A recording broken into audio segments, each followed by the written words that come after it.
Okay.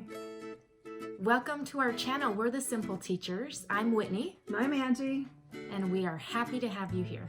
Today we're going to talk about planning for your week of phonics instruction.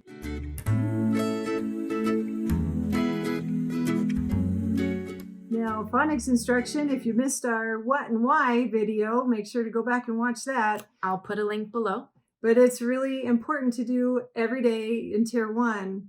And I hear a lot of teachers that are unsure of how to plan for phonics instruction. They get their core reading programs or their basal programs, and they aren't quite sure how to do their planning. And so we want to make sure that all teachers, starting in mid-K, really, kindergarten, all the way through, I'll say 6th grade, but really I want to say beyond, because good readers at every age decode words they don't know. And so we need to be able to teach those readers, all good readers, all readers, how to decode words. And the best and most effective way is in Tier 1 instruction. So we're going to have Whitney help us walk us through how to plan your week of Tier 1 phonics instruction. So I'm thinking that the first thing that we have to do is look into our program and see what they want us to focus on. So I have my program here, but for the sake of the video, I'll show you right here, but then I'll probably just take a picture and I'll just have the picture going as we talk.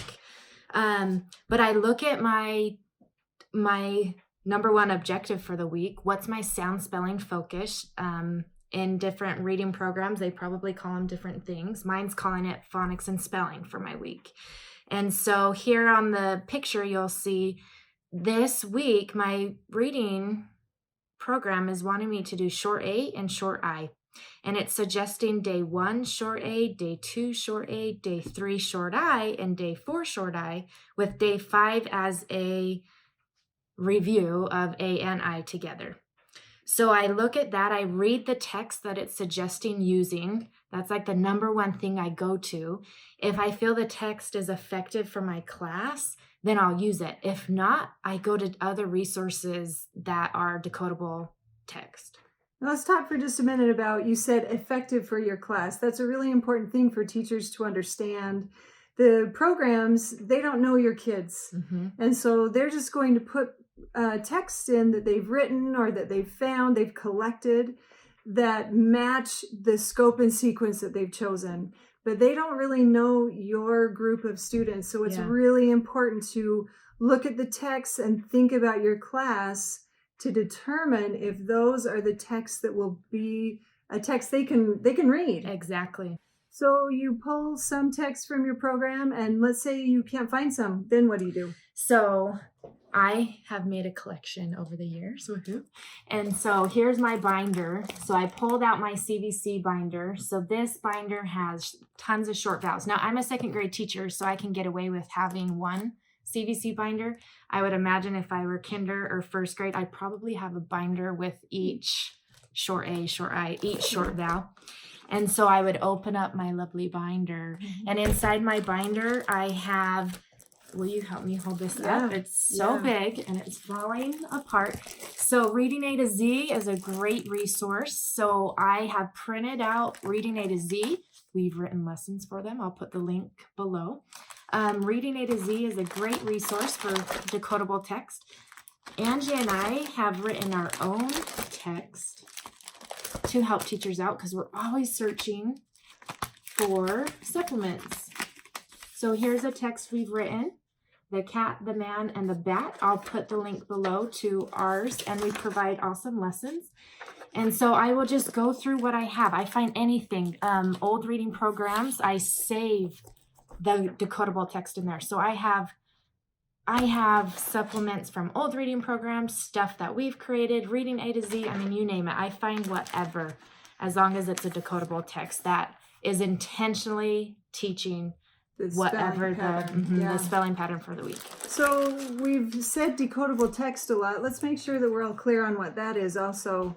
So decodable texts are written specifically to have the pattern repeated over and over in the text. So they might use some funky language. I know when we write ours, They sound funny, and we use a different pattern of speaking to stick to the pattern that you want, the spelling pattern. So decodable text does that on purpose. And if they're written really well, they won't have a whole lot of irregular words in them either. So hopefully you'll be able to find some high quality decodable text to help you with your spelling pattern that you're using for your focus. So when people ask me, well, how do you choose what text? I often use that language, and sometimes I say, well, I look for how many times that sound spelling focus is in the text. I mean, that's number one. I'm reading, I'm like, oh, it was only in there twice and it was 5 pages long. That is not going to fit my intentional phonics planned lesson. Not enough exposure to it for them.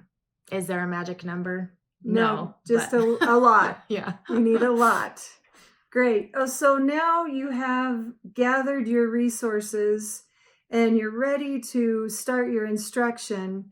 Another issue that I have teachers come to me and say is that they really can't do these lessons tier 1 because of behavior or different levels of kids. And I understand that, but I also know that tier 1 instruction is the most time effective way for us to deliver the first shot of our scope and sequence, of our phonics patterns. So give us some tips of what you do for your tier 1 instruction with your whole class. So I'm a 2nd grade teacher again, and during my phonics lesson, tier 1, whole class, I have them at the rug. I have them close to me. And so I'm intentional about when I have my students at the rug. I can't have them at the rug all day, but during phonics lesson is a lesson where we're at the rug. I have my students who are my struggling readers or my lowest readers as close as I can to near me, struggling for words. I sit them close to me so that I can make sure I hear them every time. It's possible. It's so possible to build in procedures so that management is not an issue. It's all about procedures. For each step of a phonics lesson, I have a procedure. I wish we could take videos of your class and your kids so people could see that, but it would require so many signatures of parents. We can't do that. We can do a phonics video, but without kids. How about that? Yeah, we'll do that. We'll do that next. Well, let's show them that planning page one more time. So this planning page we'll have as a freebie for you. So like I had mentioned throughout the week, here's where I plug in and I focus on the text. So on a Monday, I would plug in whatever text I chose. Maybe it's for my program, maybe it's not. On Tuesday, what text am I using? On Wednesday, on Thursday, on Friday? And so we have this planning resource for you. And we have it for all the components of reading. But right now we're just focused on phonics. And this is my go-to.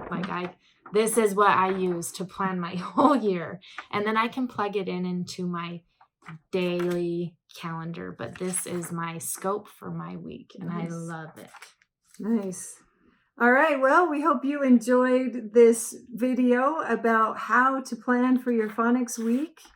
And we'll go ahead and make sure to include some links for resources. Yeah, we have some really good resources. If you missed our what and why of phonics, go watch that video. And then we will be doing lessons about diving deeper into planning a phonics video, right? Yeah, we're going to do some lessons on different decoding strategies. So don't forget to watch those. And we're glad we were able to bring this effective, researched, simple video for you. Hope you enjoyed it. Don't forget to subscribe and follow us so you don't miss a video. Thank you. Simply Teach.